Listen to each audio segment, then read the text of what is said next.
তো বন্ধুরা আবারও চলে আসলাম ছোট্ট একটা ভিডিও নিয়ে। তো দেখেন স্ক্রিনে আমি একটা ইমেজ নিয়েছি। তো ইমেজটার ব্যাকগ্রাউন্ড আমরা চেঞ্জ করব। দেখুন ইমেজটার যে চুলগুলো আছে সেই চুলগুলা কিন্তু অনেক এলোমেলো, তবুও খুব সহজে আমরা এই ইমেজটার ব্যাকগ্রাউন্ড রিমুভ করব। তো বন্ধুরা এই ফটোটার ব্যাকগ্রাউন্ড রিমুভ করার জন্য আমাদের সর্বপ্রথম যাইতে হবে হলো লেয়ার প্যানেলে আসার পরে এখানে লেয়ারটা লক করা আছে, তো লক লেয়ারটা আমরা আনলক করে দেব।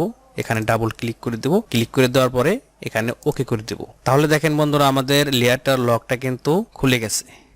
তো এখন কি করব, এখানে দেখেন নিউ লেয়ার আইকন আছে, এখানে আমরা নতুন একটা নিউ লেয়ার নিব, ক্রিয়েট এ নিউ লেয়ার। তো বন্ধুরা আমরা নতুন একটা লেয়ার নিলাম। লেয়ার নেওয়ার পরে আমরা এই লেয়ারটা কালার করে নিব। তো কালার নেওয়ার জন্য আমরা এখানে আসবো। দেখেন এখানে ফরগ্রাউন্ড কালার রয়েছে আপনার টিয়া কালার এবং ব্যাকগ্রাউন্ড কালারটা রয়েছে হোয়াইট। তো আমরা ব্যাকগ্রাউন্ড কালারটা চুজ করব। তো ব্যাকগ্রাউন্ড রিমুভ করার ক্ষেত্রে এখান থেকে আপনি যে কোনো কালার চুজ করতে পারেন। হোয়াইট কালার তো দেওয়া আছে, হোয়াইট কালার নেওয়া যাবে না। এখান থেকে আপনি যে কোনো কালার নিতে পারেন, নিয়ে কিন্তু আপনি ব্যাকগ্রাউন্ডটা প্রথম অবস্থায় রিমুভ করতে পারেন এবং তার পরবর্তীতে আপনি যে কোনো সিনারি আপনার এই ব্যাকগ্রাউন্ড রিমুভ করা ফটোর ভিতরে আপনি অ্যাড করতে পারেন। জাস্ট আমি দেখানোর ক্ষেত্রে আমি এখান থেকে একটা কালার নিলাম। নেওয়ার পরে আমাদের এই লেয়ারটা এখন আমরা কালার করব। এখানে তো আমরা কালার সিলেক্ট করলামই। তো এখন এখানে আমরা লেয়ারটা কালার নিব। নেওয়ার জন্য আমাদের কিবোর্ডে কন্ট্রোল ব্যাক। তো দেখেন আমাদের কালারটা কিন্তু নেওয়া হয়েছে। তো এখন আমরা কি করব, ছবির লেয়ারটা উপরে নিয়ে দিব। ছবির লেয়ারটা আমাদের উপরে নেওয়া হয়েছে, ছবিটা আমরা বড় করে নিই। বড় করে নেওয়ার পরে আমরা আসবো লোকে। দেখুন এখানে ব্যাকগ্রাউন্ড ইরেজার টুল আছে, এখানে রাইট বাটন ক্লিক দেন, মাঝখানে যে আপনার ব্যাকগ্রাউন্ড ইরেজার টুল এটা আপনি সিলেক্ট করে নিয়ে নেন। নেওয়ার পরে এই ব্যাকগ্রাউন্ড ইরেজার টুলের যে অধীনে যে সমস্ত অপশনগুলো আছে এই অপশনগুলো কিন্তু আমাদের সেট আপ করতে হবে। যদি আমরা সঠিকভাবে সেট আপ না করতে পারি তাহলে কিন্তু আমরা এই কাজটা সঠিকভাবে করতে পারবো না। তো দেখুন দেখানোর ক্ষেত্রে আমি দেখাইতেছি। দেখেন এভাবে যদি আমি টানি, দেখেন চুলমুল সবগুলাই কিন্তু কেটে যাচ্ছে। ঠিক আছে, এটা কিন্তু হলো না। তো আমরা কি করব, কন্ট্রোল আল্টা জেড দিয়ে ব্যাগে চলে যাব। ব্যাগে যাওয়ার পরে আমাদের এই ইরেজার টুলের অপশনগুলো আমরা সেট আপ করে নিই। তো এখানে আছে বিরাজ সাইজ, এটা আমরা পরে দেখি। এবং এখানে দেখেন লিমিটস আছে আপনার, কন্টিনিউয়াস আছে, এখানে ডিসকন্টিনিউয়াস করবেন এবং টলারেন্স আছে এখানে 100% আছে। 100% না নিয়ে আপনি এখানে টলারেন্সটা আপনি 70, 70, 72 বা 71 এই পয়েন্টে রাখবেন। আসার পরে আপনার স্যাম্পলিং আসবেন, এখানে অনস করে দিবেন। তো আমাদের তিনটা অপশন আমাদের সেট আপ করা হয়েছে। তো এখন আমরা যে ব্রাশ টুলের যে সাইজটা যেখানে দেখেন ইরো আইকন আছে, এই ইরো আইকনে ক্লিক করে দেন। ক্লিক করে দেওয়ার পরে এটা আপনার ব্রাশ সাইজ, ঠিক আছে, এটা হলো ব্রাশ সাইজ।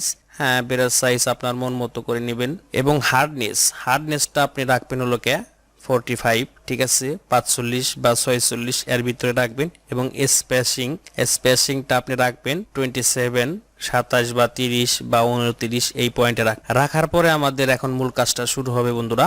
তো দেখেন ব্যাকগ্রাউন্ড কালারটা হোয়াইট কালার রয়েছে। তো এখানে আপনি হোয়াইটে আপনি মাউস ড্র্যাগ করেন। দেখুন আমরা ব্যাকগ্রাউন্ড কালারটা নিয়েছি, কিন্তু এখানে দেখেন লেয়ার প্যানেলে আমরা নিয়েছি হলো নেভি ব্লু কালার হইতাছে। তো আমরা আবার হোয়াইট কালারের ভিতরে ক্লিক করলাম। ক্লিক করার পরে দেখেন আমরা এভাবে ব্রাশ করব।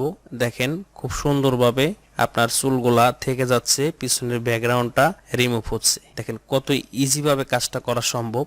জাস্ট আপনার এই ইরেজার টুলের অপশনগুলো আপনি যদি সেট আপ করতে পারেন, খুব সহজে আপনি এই কাজটা করে নিতে পারবেন। তো দেখেন আপনার কিন্তু ব্যাকগ্রাউন্ড কালারটা যে হোয়াইট আছে, হোয়াইট কালারের ভিতরে কিন্তু আপনার প্রথমে ক্লিক করতে হবে। যদি আপনার অন্য কালার থাকে তাহলেও সেখানে আপনি ক্লিক করে নেবেন আগে প্রথমে। তো বন্ধুরা ছবিটা একটু জুম করে নেবেন। এখানে যখন আপনার ফ্রেজের কাছে আসবে, ফ্রেজের কাছে আসলে কিন্তু আপনি জুম করে নেবেন। অনেক বেশি জুম করে নিয়ে কাজটা করবেন, তাহলে আমাদের কাজটা করতে অনেক সুবিধা হবে। তো আমি সাইটের গুলো আগে মেরে দিই। তো এখন ছবিটা জুম করব, অনেক বেশি জুম করে ধীরে ধীরে কাজটা করব।